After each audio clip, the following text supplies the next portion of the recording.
नमस्कार, मैं अशोक कुमार पांडे और स्वागत है आपका द क्रेडिबल न्यूज पर। तो शुभेंदु अधिकारी जो हैं वो बंगाल के मुख्यमंत्री बन गए, मुख्यमंत्री होंगे, मुख्यमंत्री बन गए और नरेंद्र मोदी जी और अमित शाह का आशीर्वाद उनको मिल गया।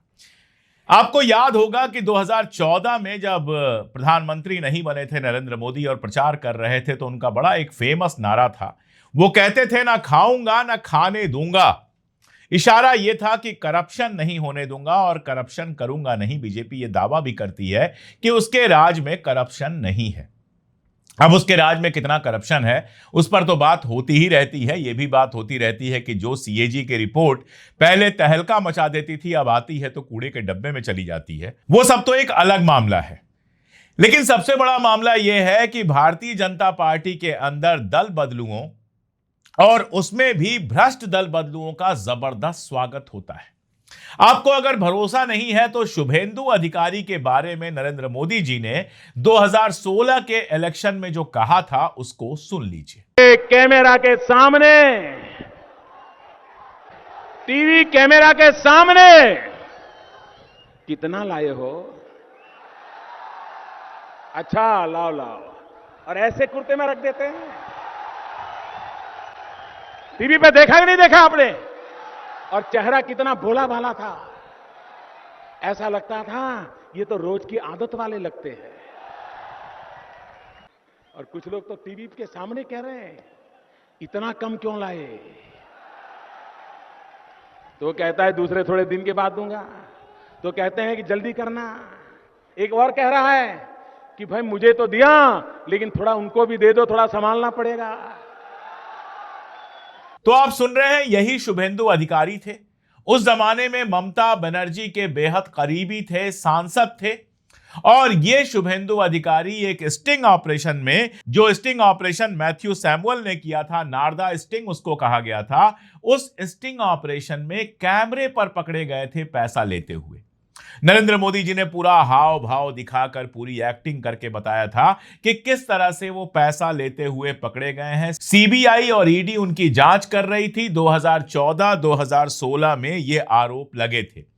इस वीडियो में शुभेंदु अधिकारी एक फर्जी कंपनी के आदमी से पैसे लेते हुए दिखाए गए थे। और मजेदार बात यह है कि शुभेंदु अधिकारी ने 2017 की इंडियन एक्सप्रेस की एक रिपोर्ट है जो यह बताती है कि शुभेंदु अधिकारी ने नारदा न्यूज के जो सीईओ थे मैथ्यू सैमुअल, उनसे पैसे लेने के आरोप से इंकार भी नहीं किया। यानी यह भी नहीं कहा था उस जमाने में एआई तो था नहीं, वरना कह देते एआई वीडियो है। यह भी नहीं कहा था कि मैंने पैसे नहीं लिए हैं, सिर्फ इतना कहा था कि कितनी रकम थी यह मुझे पता नहीं है। 2016 विधानसभा चुनाव से ठीक पहले यह वीडियो जारी किए गए थे और इस पर आप जानते हैं नरेंद्र मोदी ने उसी चुनाव के दौरान एक टिप्पणी की थी जिसकी क्लिप आजकल वायरल हो रही है। शारदा ग्रुप का मामला इसके बाद आता है जिसमें लाखों लोगों से 25,000 करोड़ रुपए जो लिए गए थे वो पूरे पैसे डूब गए। बंगाल में ढेर सारे लोगों के पैसे इस शारदा वाले स्कैम में डूबे थे, जिसमें लोगों से पैसे लिए जाते थे और फिर ज्यादा इंटरेस्ट के साथ वापस करने और वगैरह की बात थी। वैसा ही जैसे सहारा ग्रुप के साथ यूपी में हुआ है, शारदा ग्रुप वाला मामला लगभग वैसा ही हुआ था बंगाल के अंदर। अब ये जो शारदा ग्रुप के स्कैम का मामला था इसमें भी शुभेंदु अधिकारी का नाम आया था और सीबीआई ने 24 सितंबर 2014 को उनसे लंबी पूछताछ की थी। आरोप यह था कि अपनी पॉलिटिकल पहुंच का इस्तेमाल करके उन्होंने ग्रुप को गलत फायदा उठाया था। इस मामले में जेल गया था जो मुख्य आरोपी, उसका नाम है सुदीप्त सेन। और सुदीप्त सेन ने जेल से एक याचिका दाखिल की थी जिसमें शुभेंदु अधिकारी के ऊपर और आरोप लगाए गए थे। यानी टीएमसी में रहते हुए शुभेंदु अधिकारी के ऊपर करप्शन के जबरदस्त आरोप लगे थे और भारतीय जनता पार्टी ने उन आरोपों पर जबरदस्त हंगामा मचाया था। लेकिन उसके बाद क्या हुआ? उसके बाद शुभेंदु अधिकारी आ गए भारतीय जनता पार्टी में और भारतीय जनता पार्टी में आप जानते हैं उनके दरवाजे पर एक अदृश्य जो दिखाई नहीं देता है, ऐसा एक वॉशिंग मशीन का बड़ा ऑपरेटस लगा हुआ है। जो नेता दूसरी पार्टी से आता है उस मशीन से गुजरता है और उसके बाद साफ हो जाता है। उसके बाद उसके भ्रष्टाचार पर कोई बात नहीं होती है, सीबीआई ईडी की कोई रेड नहीं होती है और वो मंत्री मुख्यमंत्री बना दिया जाता है। आपको याद होगा अजित पवार के साथ क्या हुआ था। अजित पवार साहब अब नहीं है, लेकिन जो हुआ था वो तो है ही। प्रधानमंत्री और अमित शाह जी ने जाकर कहा था कि ये जो एनसीपी है वो नेशनल करप्ट पार्टी है। 70,000 करोड़ रुपए का घोटाला अजित पवार ने किया है। तब भारतीय जनता पार्टी के नेता विधानसभा के अंदर चक्की पिसिंग का नारा लगाते थे और फिर उसी अजित पवार के साथ सरकार बनाई। एक बार मुंह अंधेरे सुबह सुबह सरकार बन गई थी जो चल नहीं पाई और बाद में एनसीपी को तोड़कर अजित पवार आए और आज जो भारतीय जनता पार्टी की सरकार चल रही है ये उसी घटना की वजह से चल रही है। जो ही वो बीजेपी में आए उनका सारा करप्शन खत्म हो गया। एक और मुख्यमंत्री हैं हिमंता बिस्वा शर्मा। थोड़ा आश्चर्यजनक यह है कि बंगाल में तो मुख्यमंत्री की शपथ हो गई, लेकिन अभी आसाम को लेकर कुछ समझ में नहीं आ रहा है। आसाम में मुख्यमंत्री की शपथ नहीं हुई है। कई लोगों का कहना है कि भारतीय जनता पार्टी के अंदर कुछ नेता ये कोशिश कर रहे हैं कि हिमंता गद्दी पर ना बैठे, लेकिन लगता यही है कि फाइनली उनको भी गद्दी मिल जाएगी। हिमंता की भी कहानी सुनिए।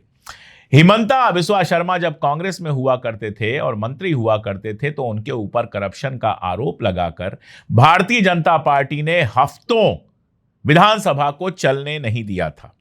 उसके बाद जब वो भारतीय जनता पार्टी में आ गए तो उन आरोपों की कभी बात नहीं हुई। एक बार आसाम गए हुए थे अमित शाह जी और पत्रकार ने पूछा कि पहले आप हिमंता बिस्वा शर्मा को करप्ट कहते थे, ये बताइए कि अब आप उनको करप्ट मानते हैं कि नहीं मानते हैं। तो अमित शाह मुस्कुरा के रह गए। उन्होंने कहा ऐसे सवाल मत पूछिए। जो हिमंता बिस्वा शर्मा भारतीय जनता पार्टी के लिए कांग्रेस में रहते हुए मिनिस्टर रहते हुए करप्ट थे, वही हिमंता बिस्वा शर्मा जब भारतीय जनता पार्टी में चले आते हैं तो वो पूरी तरह से ईमानदार हो जाते हैं। 1990 में असम पुलिस ने उनके ऊपर, मैं पुराने किस्से सुना रहा हूं, 1990 में असम पुलिस ने उनके हॉस्टल पर छापा मारा था। किचन के पीछे से एक रिवॉल्वर और 25 कारतूस बरामद हुए थे। आर्म्स एक्ट का मामला दर्ज हुआ था। 1991 में उनके ऊपर उल्फा से जुड़े होने का आरोप लगा था और कहा गया था कि व्यापारियों से वसूली कर रहे हैं। जनवरी और मार्च 1991 में दो अलग अलग थानों में आतंक विरोधी कानून जो है टाडा, उसके तहत उन पर मामला दर्ज हुआ था। 1991 में कांग्रेस के नेता मानवेंद्र शर्मा की हत्या हुई थी और इस मामले में भी हिमंता का नाम आया था। मार्च 91 में उनको गिरफ्तार किया गया था। 15 दिन पुलिस हिरासत में रहे थे। इन सब के बावजूद कांग्रेस ने उनको अपने साथ रखा और मंत्री बनाया। उसके बाद कांग्रेस सरकार में रहते हुए उनके ऊपर करप्शन के आरोप लगे तो भी उनको हटाया नहीं गया। बाद में वो भाजपा में शामिल हो गए और भाजपा में रहते हुए, मुख्यमंत्री रहते हुए भी उनके और उनकी पत्नी के ऊपर कई सारे आरोप लगे हैं। 2020 में जब कोविड का टाइम चल रहा था तो पीपीई की किट और सैनिटाइजर की खरीदारी में भी भ्रष्टाचार के आरोप लगे थे। हाल में कांग्रेस ने उनके ऊपर 1.5 लाख एकड़ जमीन से जुड़े करप्शन का आरोप लगाया था और लगातार इस तरह के आरोप लगते रहते हैं, लेकिन उन पर भारतीय जनता पार्टी खामोश रहती है। जो पहले जांचें चल रही थी वो सब बंद हो गई हैं। एक और मजेदार बात है, भारतीय जनता पार्टी को जो लोग लगकर, पूरी जान लगाकर, दरियां बिछाकर गांव-गांव में जाकर खड़ा करते हैं वो एक तरफ रह जाते हैं और बाहर से आए हुए नेता खटाखट वहां पर मुख्यमंत्री बन जाते हैं। हिमंता बिस्वा शर्मा का आप जानते ही हैं, 2015 में वो कांग्रेस से बीजेपी में गए थे और मुख्यमंत्री बने। पेमा खांडू अरुणाचल प्रदेश वाले 2016 में कांग्रेस से बीजेपी में गए थे, वो भी मुख्यमंत्री बन गए। त्रिपुरा में 2016 में कांग्रेस से बीजेपी में गए माणिक शाह और वो भी मुख्यमंत्री बन गए। एन बीरेन सिंह जो मणिपुर वाले हैं, जिनके जमाने में ये सारा कुछ मणिपुर का तमाशा हुआ है, वो 2017 में बीजेपी में आए थे, कोई पैदाइशी बीजेपी के नहीं है।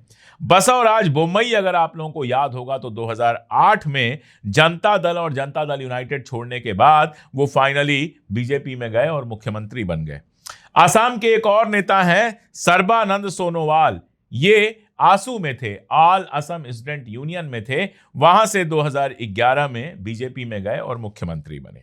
अर्जुन मुंडा झारखंड वाले जो हैं वो झारखंड मुक्ति मोर्चा से बीजेपी में गए थे 2000 के चुनाव के वर्ष 2000 में जो चुनाव हुआ था उसके ठीक पहले, और मुख्यमंत्री बन गए। अरुणाचल प्रदेश के गेगांग अपांग जो हैं 2003 में कांग्रेस से बीजेपी में शामिल हुए और मुख्यमंत्री बने। और अब शुभेंदु अधिकारी जो 2020 में टीएमसी से बीजेपी में शामिल हुए वो भी मुख्यमंत्री बन गए हैं। तो भारतीय जनता पार्टी के कार्यकर्ताओं को मेरी सलाह यह है कि पहले कांग्रेस या किसी और पार्टी में कुछ साल रहें, थोड़ा अपना नाम बनाएं, थोड़ी अपनी जमीन बनाएं, उसके बाद भारतीय जनता पार्टी में जाएं, उनके मुख्यमंत्री मंत्री बनने के चांसेस बढ़ जाएंगे। आपको क्या लगता है कमेंट में बताइएगा। आज के लिए इतना ही, बहुत शुक्रिया।